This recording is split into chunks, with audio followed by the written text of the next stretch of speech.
Raised in the wilderness by his cool dad, Kinjiro. He doesn't go to school or have a life like a regular boy, so today he's straight up fighting a gorilla during his casual afternoon training session.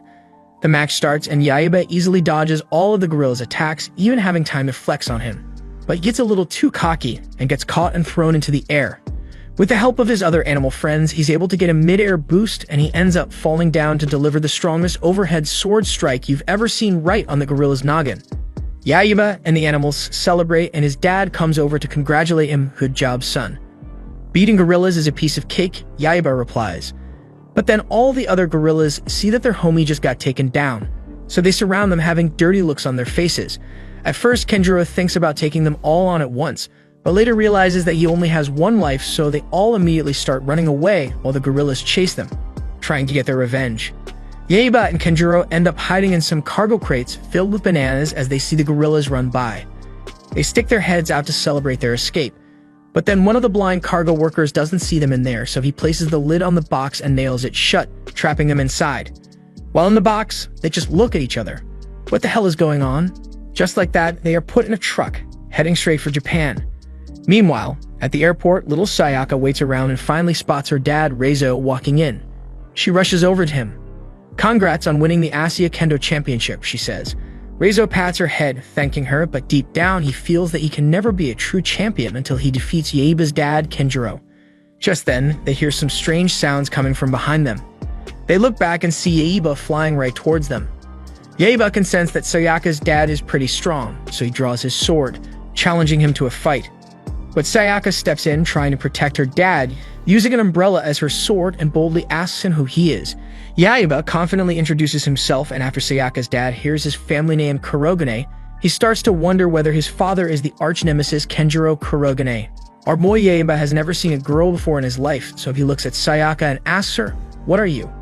He realizes that Sayaka is an actual girl, so he goes crazy and immediately tries to find out what's under her skirt, but Sayaka unleashes her ultra instinct and bonks him on the head, which makes Yaiba conclude that girls are scary. Just then, Kenjiro is seen at the other end, running toward them while the police trail behind him. Razor spots him from a distance and gives off an evil smirk. This is the moment he has always waited for, his chance to find out who will emerge victorious in their legendary battle. Razor strikes his pose, but Kenjiro just grabs him. "Let's get out of here, man." After which, Yaiba and Sayaka follow. They take a taxi to the city and Yaiba presses his fat face against the window as he looks at how beautiful the city is.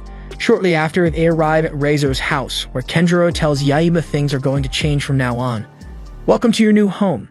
Yaiba goes into the house and looks around, impressed by how nice it is, but is immediately thrown to the ground by his short-ass great-grandma who has never met him before. She asks Yaiba who he is. Kenjiro walks in later, and after Granny sees the striking resemblance and ugliness between them, she immediately knows that he is Kenjiro's son and tells Reizo and Sayaka they should all keep them company and are welcome.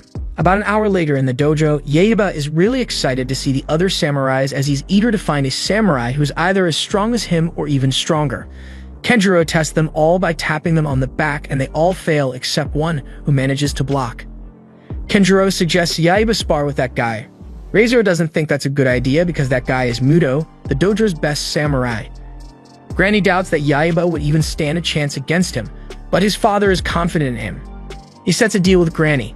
If Yaiba wins against Muto in the sparring match, then they'll all live here together.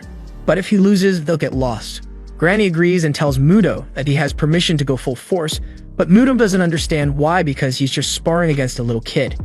Yaiba stands there bored, telling Muto to hurry it up already and stop behaving like a gorilla, which makes Muto get really annoyed. Granny suggests that Yaiba wear some safety pads, but he replies, "Nah, Dad always says those are for weaklings. And besides, I've never lost a match to a gorilla, so I think I'll be just fine." This overconfidence pisses Granny off. The match commences and Yaiba starts things off by taking really heavy swings at Muto.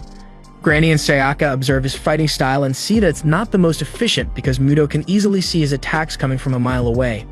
Meanwhile, Yaiba smiles, saying he's impressed at how strong Muto is because he hasn't even been able to land a single hit. Muto decides to go on the offensive this time and Yaiba starts to struggle and even gets slightly overpowered. But then Muto says something that makes Yaiba's two brain cells click. "We're not in the jungle, you dumbass." This makes Yaiba realize that in order to win this fight, he can't fight Muto the same way he fought the animals in the jungle. He needs to adapt. So after that realization, he turns his back on Muto and takes a deep stance, which leaves everyone watching with their jaws dropped. Granny sees this and smirks, thinking Yaiba has either just given up or is just a dumbass. Still, she signals Muto to deliver the final blow now that Yaiba is open.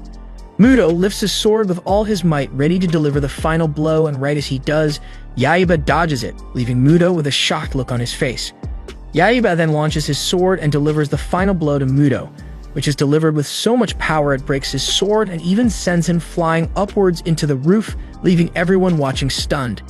Yaiba realizes that he's won, so he hits his signature emotes while everyone just stares at him in disbelief of what just happened.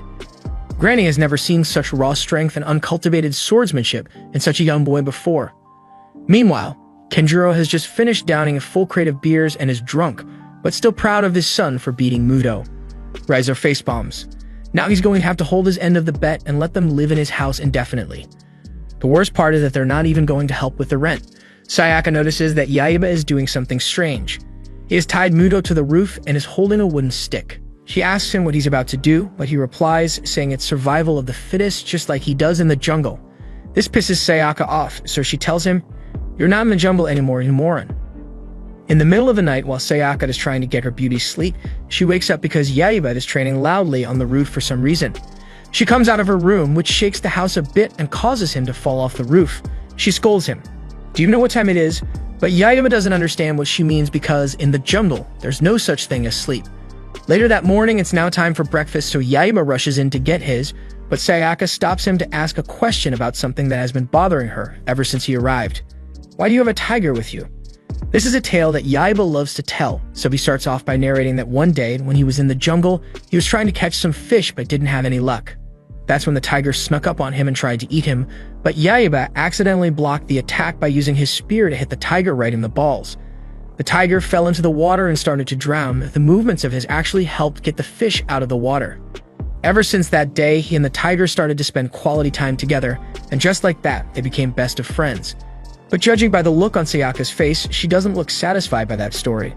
Just then, Reizo realizes that he hasn't seen Kenjiro, Yaiba's dad, all morning. That's when one of the maids comes to drop off a letter that he left for them before he left. Long story short, he set out into the city for a little while and left Yaiba behind, which pisses Reizo off because it's awful parenting. But Yaiba tells him not to be so hard on his dad because when they were in the jungle, he was always going off and leaving him alone on his own. A couple of hours later, Yaiba follows Sayaka out into the streets because he's curious about where she's going dressed up like that. "I'm going to school, you dumbass," she replies. Yaiba has spent his entire life in the jungle and has never been to a school before, so he asks her what it's all about. She tells him that it's a place where people learn, but Yaiba doesn't understand what that even means, so he takes it the wrong way and thinks she means that it's a place filled with really strong warriors who come together to train. Hearing this, Sayaka decides to troll him a bit. She turns back and tells him that it's a place filled with a ton of strong monsters and samurai, and that he wouldn't even stand a chance against any of them. With that said, Yaiba looks at her with a determined look and vows to protect her by all means and costs. Sayaka just looks at this guy like, who does he think he is? Shortly after, they arrive at the school, and Yaiba is shocked as he sees just how large a school building is. Some of Sayaka's friends come over, take a single look at Yaiba, and think he's really cute. Yaiba sees them and acknowledges that this is his second ever encounter with girls, so he starts to sniff them all, which makes them all jeer with excitement. But this is all a little too much to handle, so Sayaka just drags him out of there while the girls just stare, wondering what they did wrong. It's now time for Sayaka to go to one of her classes, so she tells Yaiba to wait there for her, but he disagrees, saying that he came here to protect her, so he can't just leave her alone like that. Sayaka realizes that she only brought this upon herself, so she gives in and takes him into the dojo classroom, telling him to just be quiet and watch. Yaiba goes inside and immediately gets excited because he sees a lot of samurai stuff, just like what they have in the house. Sayaka replies, "That's nice, but I've got to go change." So she walks toward the changing room, telling him to just stay there and stay quiet. Right as Sayaka is about to take her top off, she shakes a bit as she hears Yaiba in the changing room with her, telling her, "What's up, fine shit?" He stops hitting on her when he notices she's getting a little angry, which confuses him because his pops had always told him girls like that kind of stuff. Sayaka then summons her inner chakra and kicks him out of the room. He heads back into the dojo classroom and sees some samurai swords. He picks one up on a tall guy who's trying to pull off Satama's haircut, comes up behind him, and says, "That's dojo property. Keep your hands off." Yaiba jumps back and assumes a battle stance. Sayaka comes out of the changing room and sees that in the 5 minutes she left Yaiba alone, he's about to go head-to-head with the samurai national champion. After Yaiba learns that this guy is really strong, he immediately asks for a sparring match, but the guy walks away. "You're not worth my time." Yaiba then tries to deliver a sneak attack, but the guy quickly adjusts his pivot and counters the attack, knocking the sword out of Yaiba's hands. The Saitama dude looks at Yaiba with a serious face and tells him to get out of here because this isn't a kiddie playground. Yaiba smirks. This is the first time anyone has ever been able to knock a sword out of his hands. Yaiba introduces himself and asks for the guy's name. "I'm Takeshi Onamaru," he says, and just like that, Yaiba begins his lifelong rivalry